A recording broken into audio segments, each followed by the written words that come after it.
Viewers and subscribers, you're welcome back again. This is still BVI Channel 1, where we tell you undiluted truth. Recently, some group of people in the north, during the protests, were flying Russian flag. And it became a nightmare to Tinubu and his security chiefs, that he called his security council meeting. And after the meeting, they came up with this balablu as a press statement. Make una listen, and they come back. Today's meeting is such that we wanted to come and update Mr. President about the situation on ground. We know since the riots have started, the role all the security agencies are playing. You can see all of us together. We had about 2 hours meeting with Mr. President. We explained to him in details the current situation on ground since the riots have started. And what we realized is that, yes, initially people said it was a peaceful riot, but we have warned against it because we realized that there are individuals that are willing to take advantage of it to cause mayhem, and we can see clearly what has happened since it has commenced. Criminals have taken over, a lot of looting, a lot of stealing and all sorts happening. And besides that, we're also aware that I'm seeing, all of us have seen it, where some foreign flags have been flown within the sovereignty of Nigeria, and that is totally unacceptable. We are warning in clear terms, and the president has also said we should convey this, that we will not accept anybody, any individual flying any foreign flag in Nigeria. That is treasonable offense, and it will be viewed and treated as such. So nobody should allow himself to be used by any individual. Also, the issue of coups. Nigeria is a sovereign nation. Nigeria is a democratic nation. All security agencies are here to defend democracy and make sure that democracy continues to strive. We will not accept anyone pushing or taking any action, seemingly or for whatever reason, to want to push for any change of government. Democracy is what we stand for. Democracy is what we continue to defend. For those of them flying flags, if you see a lot of them are kids being pushed to do that. We're following up with those ones that are sponsoring them, those that are pushing them, because the flags were also made. We identified those areas and we're going to take serious action against that. The president is clear on his instructions for us not to accept anyone that wants to disrupt the peace and tranquility of Nigeria. And we are all standing here together to show Nigerians that we're working closely, we're working together in synergy to ensure that there's peace and tranquility in Nigeria. That we have assured Mr. President. I think we have cleared that. It has been cleared. I think it was just a misconception. They actually have seen those things and they wanted to clear them away from that area, and that's what was done. We have investigated thoroughly. The Chief of Army Staff is here. We have investigated thoroughly, and there is nothing like such. No member of the armed forces will fall into doing that, and it's very clear. Yeah, I think we've said that clearly, that the military is going to step in when it is out of bounds. And we can see that for people, subversive elements, to push individuals to carry Russian flags in Nigeria, Nigerian sovereignty, that is crossing the red line, and we will not accept that. And those ones who have done that will go in for the books, and they're going to be prosecuted. I'm sure you have seen. You have seen them on TV, so the TV will show, because that's enough for you to see.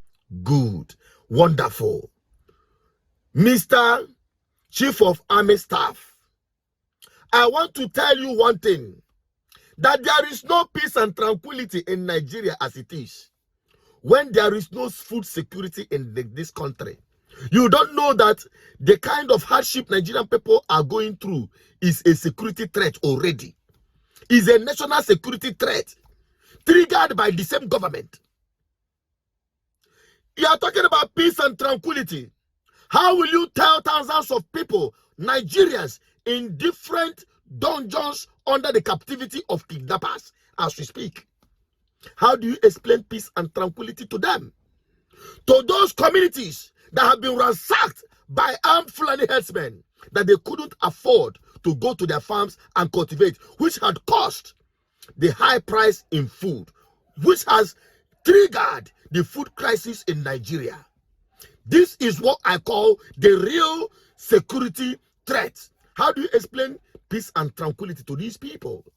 How do you explain peace and tranquility to families of those? If you go to Imo State, people are being killed every day in the East because of your inability to curb insecurity. How do you explain that to the Western people, the Yoruba people, whom their crops are being ravished every day? How do you explain peace and tranquility to them?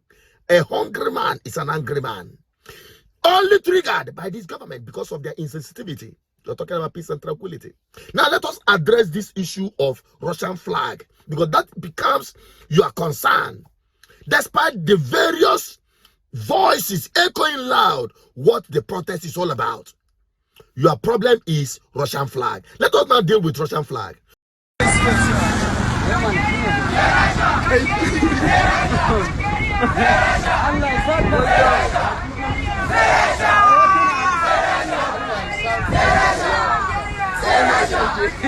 To start with, in a country that has in its currency inscripted in Arabic language that me or any other Nigerian could not understand. Let's take a look at that.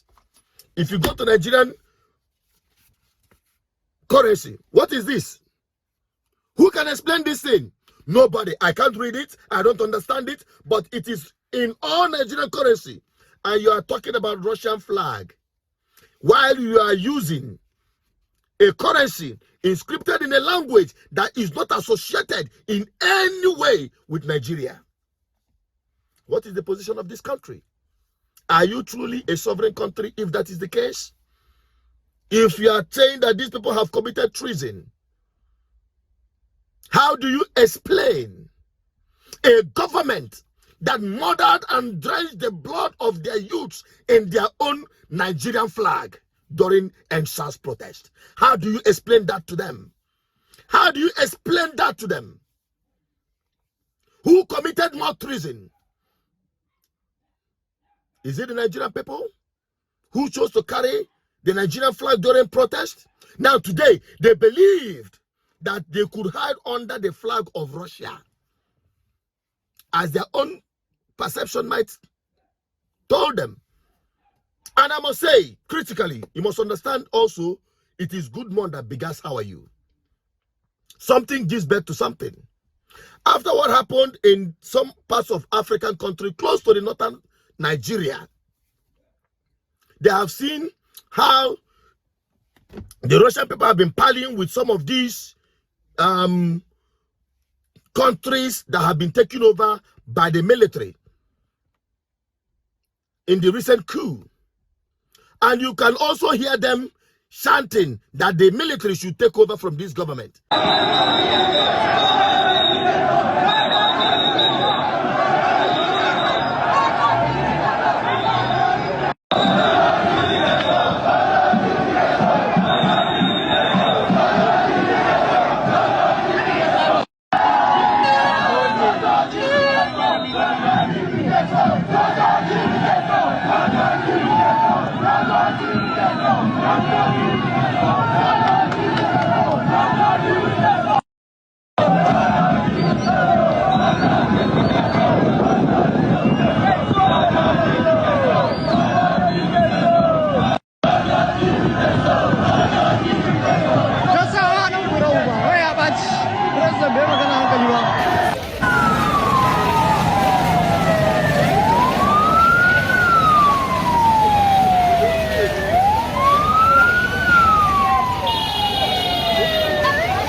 Because this brouhaha of the worst democracy, the worst military, the worst democracy is better than the military regime.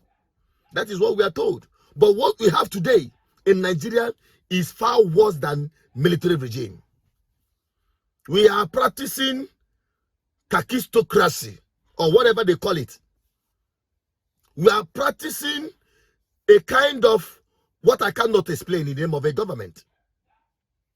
So they believe that by carrying Russian flag, they will draw the attention. Thank God, Russian people have denied associating with them, so they will not start brandishing. And I heard that the federal government is now pointing it at Yahaya Bello, Rufia, all of them APC bandwagon. then who is your enemy? You are the enemy of yourself. This thing, this crop of people that put themselves together in the name of a party called APC, like I said, that is the crime against humanity that happened to Nigerian people in the name of politics and governance. And I will keep saying that. So when you are looking for people who are treasonable, start looking from inside the government house. Start from Asarok, because they have put this country under national security threat with their policies, with their insensitivity, with their corruption and impunity in government, beginning from the way they entered into power. And that is my response to you. And it is coming from the desk of GGM, Good Governance Ministry. In as much as I am not an advocate of military regime, I will also encourage the military to protect the protesters and not the corrupt politicians. And let me keep it at that, because the people hold the sovereignty of any nation. If Tinubu could give energy to the protest request and play down on his desperation to quench the protest with brutality like we have seen in different parts of this country, maybe there could be a result. But since they are hell-bent in their determination to make the lives of Nigerian people miserable, then whatever they see, let them take it from Nigerians. Because when you order something and it will be delivered to you, you don't have anyone to blame. That is the position of GGM, and that is the position of many Nigerians, especially after that address that was read by Tinubu. I don't want to go into details because Nigerian people have already reacted to it and they are not listening to it. I'll address some of other things on the next video. Please keep watching and keep sharing. I'm Asuchinedu Peters, the advocate for good governance. Bye-bye for now.